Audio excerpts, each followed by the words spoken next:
ಒಂದ್ ಕಡೆ ಮೈಸೂರು ಕದನ ಕಣಕ್ಕೆ ಬಿಜೆಪಿ ರಾಷ್ಟ್ರೀಯ ಸಂಘಟನಾ ಕಾರ್ಯದರ್ಶಿ ಬಿಎಲ್ ಸಂತೋಷ್ ಎಂಟ್ರಿ ಕೊಟ್ಟಿದ್ದಾರೆ. ಮೈಸೂರಿನ ಖಾಸಗಿ ಹೋಟೆಲ್ನಲ್ಲಿ ಡಿಜಿಟಲ್ ಕಾರ್ಯಕರ್ತರ ಸಮ್ಮೇಳನ ಆಯೋಜನೆ ಮಾಡಲಾಗಿತ್ತು. ಕಾರ್ಯಕರ್ತರ ಬಳಿ ವರುಣಾ ಕಣದ ಸ್ಥಿತಿಗತಿ ಬಗ್ಗೆ ಮಾಹಿತಿಯನ್ನ ಪಡೆದುಕೊಳ್ತಾರೆ. ಇದೇ ಸಂದರ್ಭದಲ್ಲಿ ಸಂಸದ ಪ್ರತಾಪ್ ಸಿಂಹ ಜೊತೆ ಒಂದಷ್ಟು ಕಾಲ ಪ್ರತ್ಯೇಕವಾಗಿ ಚರ್ಚೆ ಕೂಡ ನಡೆಸ್ತಾರೆ.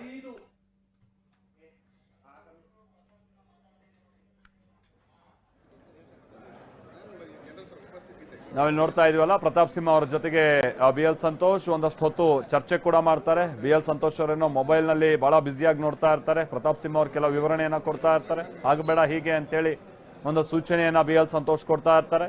ಬಹುಶಃ ಇದು ವರುಣಾ ಕ್ಷೇತ್ರಕ್ಕೆ ಸಂಬಂಧಪಟ್ಟ ಹಾಗೆ ಅತಿ ಮುಖ್ಯವಾಗಿ ನಡೆದಂತ ಚರ್ಚೆ ಅಂತಾನೆ ಇದನ್ನ ಹೇಳಲಾಗ್ತಾ ಇದೆ. ಬಟ್ ಗೊತ್ತಿಲ್ಲ ಆ ನಂತರದಲ್ಲಿ ಏನಾಯ್ತೋ ಏನೋ ಅಂತ.